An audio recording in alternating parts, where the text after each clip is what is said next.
अब शुरू करते हैं सुपरफास्ट खबरों का सिलसिला।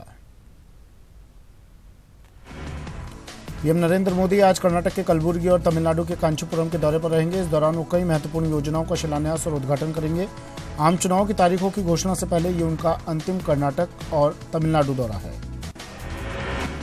कर्नाटक के कलबुर्गी दौरे के दौरान प्रधानमंत्री राज्य की जनता को लाभ पहुंचाने के लिए ऊर्जा, स्वास्थ्य और शिक्षा जैसे क्षेत्रों के विकास परियोजनाओं का शुभारंभ करेंगे।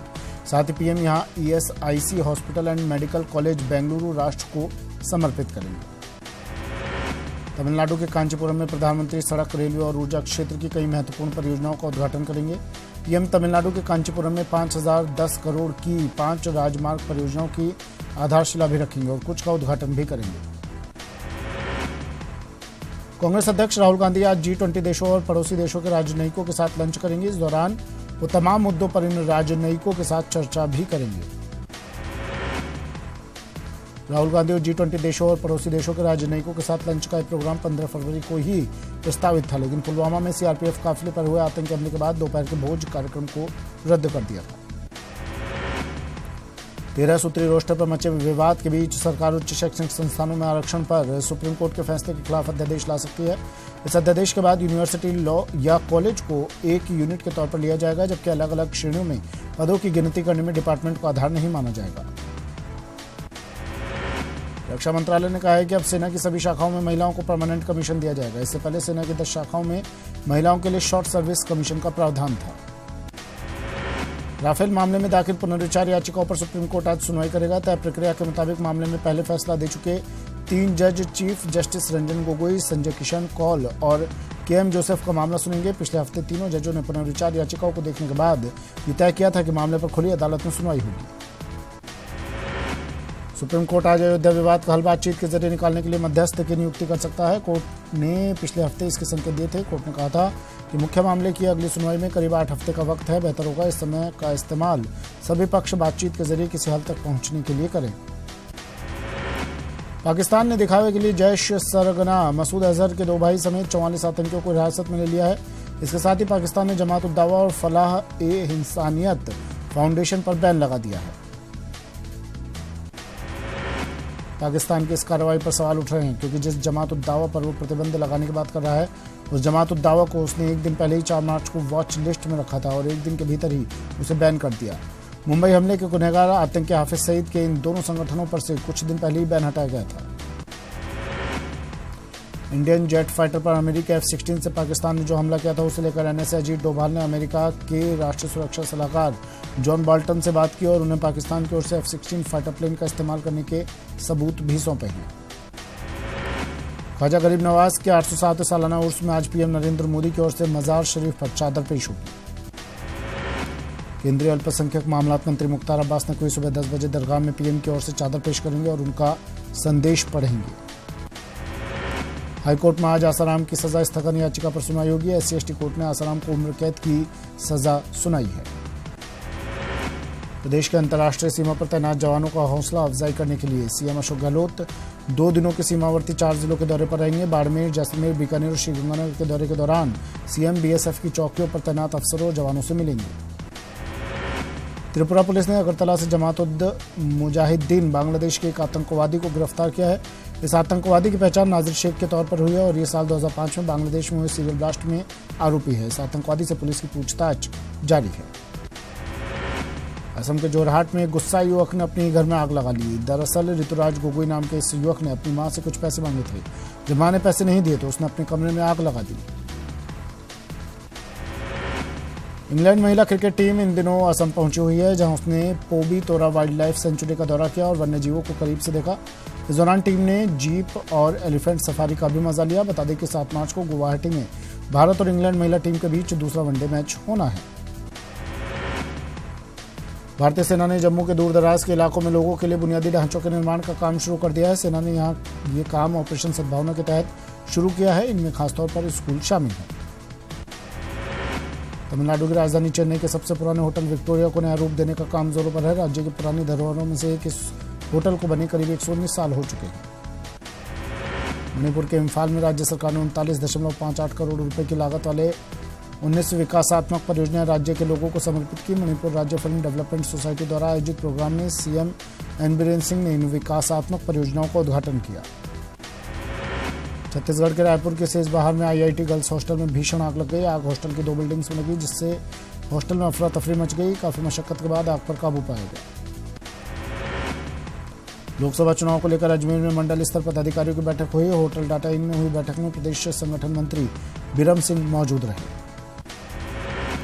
जोधपुर हाईकोर्ट में पाक विस्थापित नागरिकों को लेकर दायर जनहित याचिका की सुनवाई के दौरान सरकार की ओर से पालना रिपोर्ट और तथ्यात्मक रिपोर्ट पेश की गई। करौली में प्रधानमंत्री श्रम योगी मानधन योजना का शुभारंभ हुआ। राजकीय कन्या महाविद्यालय सभागार में आयोजित कार्यक्रम में 11 असंगठित क्षेत्र के कामगारों को पंजीयन कार्ड सौंपे गए। बीकानेर में प्रधानमंत्री श्रम योगी मानधन पेंशन योजना का लोकार्पण हुआ। इस दौरान केंद्रीय मंत्री अर्जुन राम ने कहा कि इस योजना से हर महीने मजदूरों को पेंशन देने की महत्वाकांक्षी योजना है। चित्तौड़गढ़ में श्रमिकों को प्रधानमंत्री का सुझाव प्रसारण प्रोजेक्टर के माध्यम से दिखाया गया। मौके पर सांसद सीपी जोशी सहित अन्य जनप्रतिनिधि अतिथि के रूप में मौजूद थे। जैसलमेर जिले में भी श्रम विभाग जैसलमेर की ओर से जिला स्तरीय कार्यक्रम आयोजित किया गया, जिसमें प्रधानमंत्री श्रम योगी मानधन योजना का शुभारंभ किया गया। डूंगरपुर में भी प्रधानमंत्री श्रम योगी मानधन पेंशन योजना का आगाज हुआ। श्रम विभाग की ओर से आदिवासी छात्रावास में जिला स्तरीय शुभारंभ समारोह आयोजित हुआ।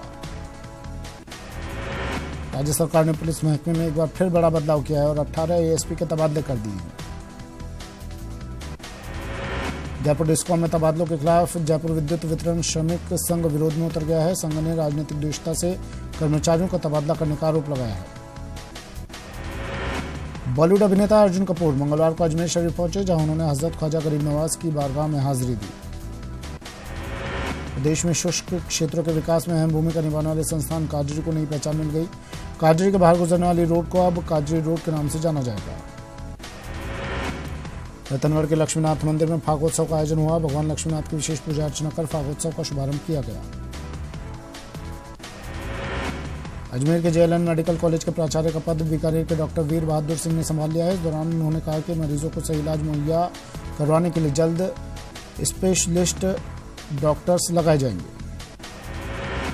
फिल्म मेकर एस नल्ला मुथु की राजस्थान के रणथंभौर टाइगर रिजर्व पर बनी film clash of the tiger का राजधानी जयपुर के होटल क्लार्क सामने में प्रदर्शन किया गया। प्रतापगढ़ में महिलाओं के साथ होने वाले अपराध, अत्याचार और छेड़छाड़ की घटनाओं को रोकने के उद्देश्य से शहर में महिला पुलिस पेट्रोलिंग का शुभारंभ हुआ। अलवर शहर के गौरी देवी राजकीय महिला महाविद्यालय में देवनारायण योजना और मेधावी छात्राओं को स्कूटी का वितरण किया गया।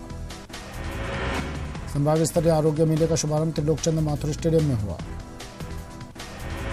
पद्मश्री अवार्ड से सम्मानित स्वर्गीय श्रीलाल जोशी की स्मृति में मंगलवार को भीलवाड़ा के ग्रामीण हाट में स्मरणांजलि श्री दर्शन कला प्रदर्शनी का आयोजन किया गया। सीकर में प्याज की सरकारी खरीद शुरू करने और रसीदपुरा प्याज मंडी चालू करने की मांग को लेकर कलेक्ट्रेट पर किसानों का महापड़ाव 7वें दिन भी जारी रहा। जिले भर के किसानों में विधायक बलराम पूनिया मौजूद रहे। 2 दिन से कृषि उपज मंडी में माल लेकर आए किसानों का माल नहीं तोलने से आक्रोशित किसानों ने 12 मंडी गेट को बंद कर दिया। सूचना पर मौके पर पहुंची कोतवाली पुलिस ने समझाइश कर गेट खुलवाया।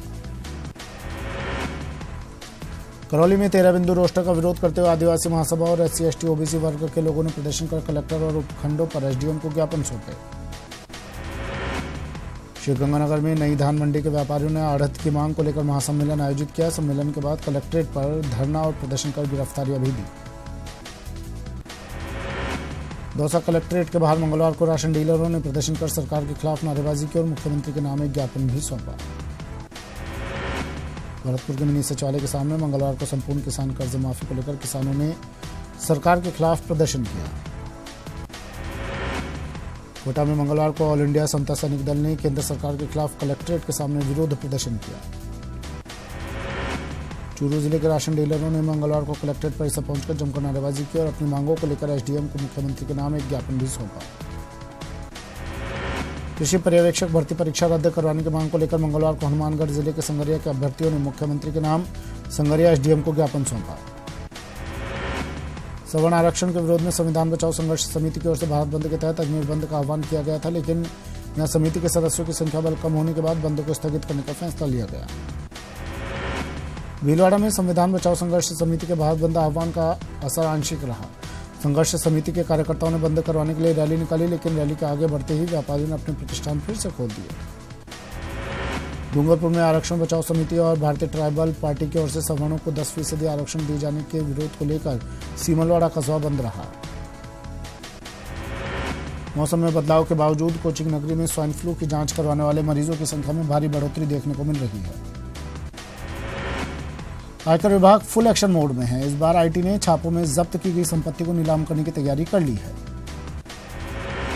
इंडियन ऑयल कॉर्पोरेशन और समाज कल्याण विभाग की ओर से दौसा में दिव्यांगों को उपकरण वितरित किए गए। इस दौरान जिले के 240 दिव्यांगों को उपकरण के लिए चयनित किया गया। हाईकोर्ट मुख्यपीठ जोधपुर में दायर मुकेश त्यागी की अवमानना याचिका पर सुनवाई हुई। जस्टिस दिनेश मेहता की अदालत में जेल डीजी एनआरके रेड्डी पेश हुए। प्रतापगढ़ के अटल रंगमंच पर नगर परिषद की ओर से एक शाम शहीदों के नाम का आयोजन किया गया। इस दौरान पुलवामा हमले में शहीदों को श्रद्धांजलि अर्पित की गई। हिंदुस्तान जिंक और जतन संस्थान के संयुक्त तत्वावधान में राजसमंद की विभिन्न आंगनबाड़ी में आने वाले कुपोषित बच्चों की दशा सुधारने के उद्देश्य से एक दिवसीय खुशी पोषण मेले का आयोजन किया गया। बीकानेर में महिला दिवस 2019 के तहत पंचायत समिति सभागार में जिला स्तरीय कौशल उन्नयन कार्यशाला का आयोजन हुआ। कार्यशाला में बेटी बचाओ बेटी पढ़ाओ योजना के क्रियान्वयन को लेकर चर्चा की गई। हिंडौन सिटी में नगर परिषद ने 2 स्थानों पर अतिक्रमणों को जेसीबी मशीन से ध्वस्त कर दिया। इस दौरान अतिक्रमणियों ने हल्का विरोध भी किया। सिरोही जिले के आबू रोड पर मंगलवार को एक स्कूल बस की स्टीयरिंग फेल हो जाने से बस पलट गई। हालांकि बस में बैठे बच्चों को किसी भी तरह की चोट नहीं पहुंची। चित्तौड़गढ़ में कौशल उन्नयन कार्यशाला आयोजित की गई, जिसमें जिले में कार्यरत बाल विकास विभाग परियोजना अधिकारी महिला पर्यवेक्षक ने भाग लिया। कोटा चिड़ियाघर के पिंजरे में पिछले 4 महीने से कैद भालू को मंगलवार को वन विभाग की टीम ने वापस रामगढ़ अभ्यारण्य में लाकर मुक्त करवाया। राजस्थान हाईकोर्ट के सीजे प्रदीप नंदराजोग और जस्टिस पुष्पेंद्र सिंह की खंडपीठ ने जोधपुर शहर में कुत्ते की बाड़े की अव्यवस्थाओं की याचिका पर सुनवाई की। कोटा में मंगलवार को इंटरनेशनल ट्रेनर डॉक्टर उज्ज्वल पाटनी ने एलन इंस्टीट्यूट में फैकल्टीज के मार्गदर्शन और मोटिवेशन के लिए अपना व्याख्यान दिया।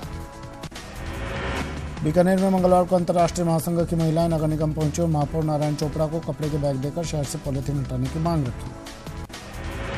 सवाईमाधोपुर जिला मुख्यालय पर शिव मंदिर पर 3 दिवसीय मेले का आयोजन किया गया।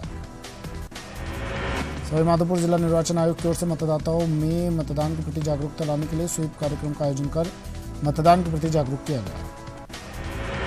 भरतपुर की जिला कलेक्टर आरुषि मलिक ने मंगलवार को आरबीएम अस्पताल का औचक निरीक्षण कर अस्पताल की बदहाल स्थिति को जल्द सुधारने के निर्देश दिए। सवाईमाधोपुर कलेक्टर एसपी सिंह मंगलवार को आटूण गांव पहुंचकर व्यवस्थाओं का जायजा लिया। इस दौरान उन्होंने अटल सेवा केंद्र में जन सुनवाई की। कोटा नगर निगम की राजस्व समिति ने नगरीय विकास कर यूडी टैक्स के बड़े बकायेदारों पर शिकंजा कसना शुरू कर दिया। प्रधानमंत्री श्रम पेंशन योजना के तहत मंगलवार को सवाईमाधोपुर जिला मुख्यालय में कार्यक्रम का आयोजन किया गया। बीकानेर में मंगलवार को शराब की दुकानों के आवंटन को लेकर लॉटरी निकाली गई। भीलवाड़ा के राजीव गांधी ऑडिटोरियम में मंगलवार को आबकारी विभाग ने शराब की दुकानों के लिए लॉटरी निकाली। झालावाड़ में भी मंगलवार को 160 शराब दुकानों के आवंटन के लिए लॉटरी निकाली गई। हनुमानगढ़ जिले में मंगलवार को 296 शराब की दुकानों के लिए लॉटरी निकाली गई। धौलपुर में शराब की दुकानों की लॉटरी के लिए मंगलवार सुबह 11 बजे से शुरू हुई प्रक्रिया शाम तक चली। राजसमंद में आबकारी विभाग ने 181 शराब की दुकानों के लिए लॉटरी निकाली। 12 में आबकारी विभाग की ओर से जिला परिषद सभागार में मंगलवार को शराब की 139 दुकानों की लॉटरी निकाली गई। उदयपुर में मंगलवार को आबकारी विभाग की ओर से देशी और अंग्रेजी शराब दुकानों के आवंटन की लॉटरी निकाली जा रही है। चित्तौड़गढ़ में शराब की दुकानों के आवंटन के लिए लॉटरी निकाली गई। दुकानों के आवंटन से विभाग को 33 करोड़ 52 लाख की राजस्व आय हुई है।